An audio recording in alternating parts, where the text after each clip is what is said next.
Hello and welcome to the gallery.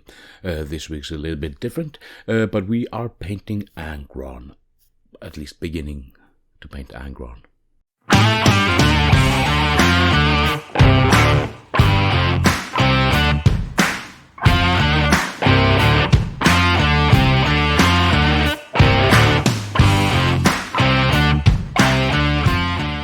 As you can see, the view is a little bit different than normal. That's mainly because I didn't have time to set up all the lights and do everything that I usually do, because we are painting Angron here on the desk at the moment. Now, I've not gone far into the paint job of him, but I will be working on him over the next couple of weeks. So next week's video will be a little bit different, but I have a small announcement next week. What I have done so far, however, and finished off, is his base. And if you remember this video over here, the bases that I was doing, well, the possible bases that I was going to do for the World Eaters, I picked the first one of that, and I decided to paint the Angron base in that theme. Now let's just jump into the video and see what I did with the base, so I can continue painting the model after this video is done.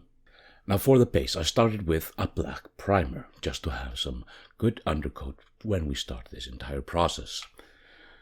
After that, I wet blended Vallejo dark gray with some dead white. The dead white was mixed with the dark gray about 50-50. And then I just wet blended that on top of it, just to get some sort of a gradient for the base coat, to get some interesting look that might, well, be interesting, because I don't want it to be just the flat gray. I mean, a lot of models are painted just the one base coat and then worked from that with highlights and shadows and everything like that. But I felt like a little bit of a gradient from the base coat for the rocks was quite apt at this point.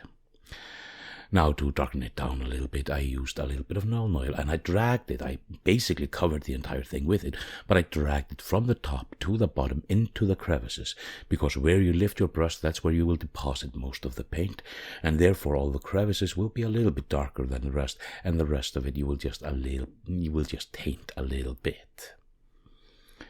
After that, a little bit of edge highlighting, a rough edge highlighting for the entire rock, the jagged rocks of it.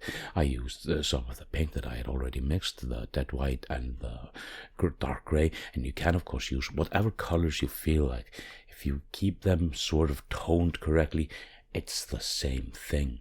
But I did a little bit of edge highlighting, just grabbing some of the top of the rocks with a little bit of a thick edge highlight, and then a little bit of a finer edge highlight using a slightly more light color than I was previously using. Just a little bit more of that dead white into the same dark gray, not going full dead white at this point.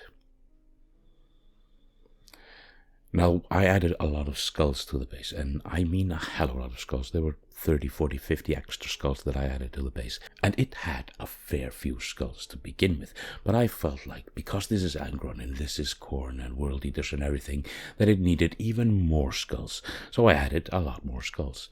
The best way to paint these skulls up is to basically paint over them with whatever bone color you're going to use.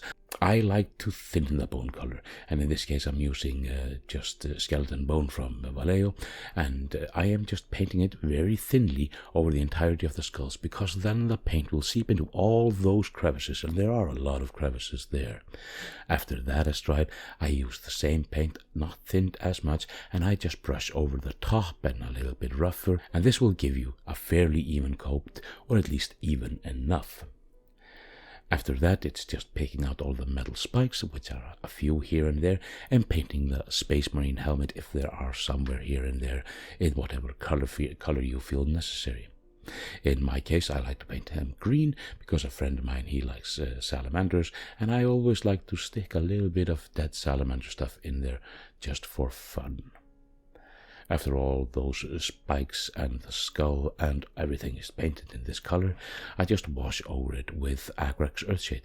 You can use strong tone, you can use a contrast paint, you can use Nuln Oil, whatever.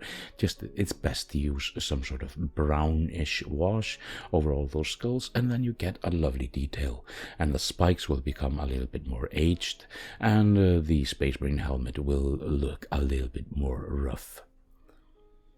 After this is dried, and it takes a little bit of time because it's a lot of crevices here and there, I just dry brush over the skulls again with the same color that I painted them originally, and you get decent enough skulls in a simple enough manner. The rough earth around it, which I put down with just regular texture paint that I put down before I primed, I just dry brushed with a dark grey and then a lighter grey. In this case I used ashen grey, and the lighter one was storm vermin fur. Now of course you can use whatever grey colors, like I said before, you choose. It's good to have someone that's on the cusp of being charcoal-ish grey, a little bit lighter as your darker color, and then something a little bit slightly different tone, maybe with a little bit of a warmer tone, or even quite a lot colder tone, just to get those highlights popping a little bit more. That's my opinion. If you want to do something different, I'm not stopping you, of course. Now it's time to make those interesting blood effects that I had originally. I'm painting all the rest of the base, the flat bits, with a dark red. I'm using black red from Vallejo, but you can of course use whatever red you want. And if you want to have it a little bit brighter, you can use a brighter red and you get a brighter feeling of blood. But I want the bases to be somewhat muted for my World Eaters guys, because they have this bronze and bright-ish red on them, and then the bases being a little bit muted will contrast more, and I think it will look good in the end. So I'm using flat red. And over this flat red, once it has dried, I'm painting with blood for the blood god. And in this case, I'm actually just painting with it. I'm not trying to go for any effects or anything like that. I'm trying to cover everything with it, because I want this pool of blood under the black crack. After the blood for the blood god has dried, and it's quite difficult to eyeball it when it's dry, because of course it should look like it's wet always. Just give it enough time. Do something else, paint a few more bases, paint a little bit of the model, do what you want. But once it has dried, I'm putting mordant earth on it and leaving that to crackle up and do its wonderful magic.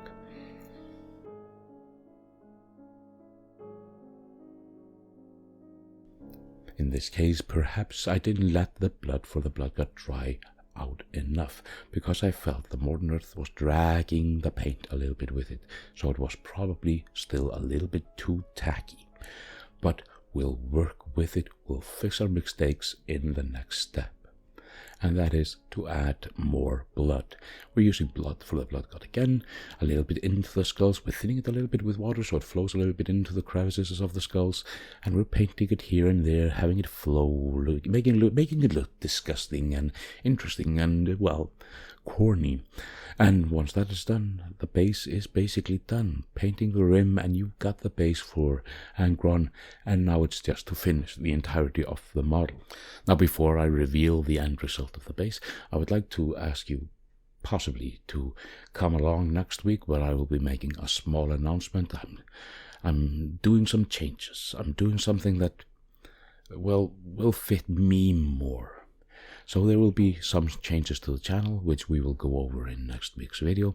Nothing major, maybe just a little bit of a different flavor, if you will.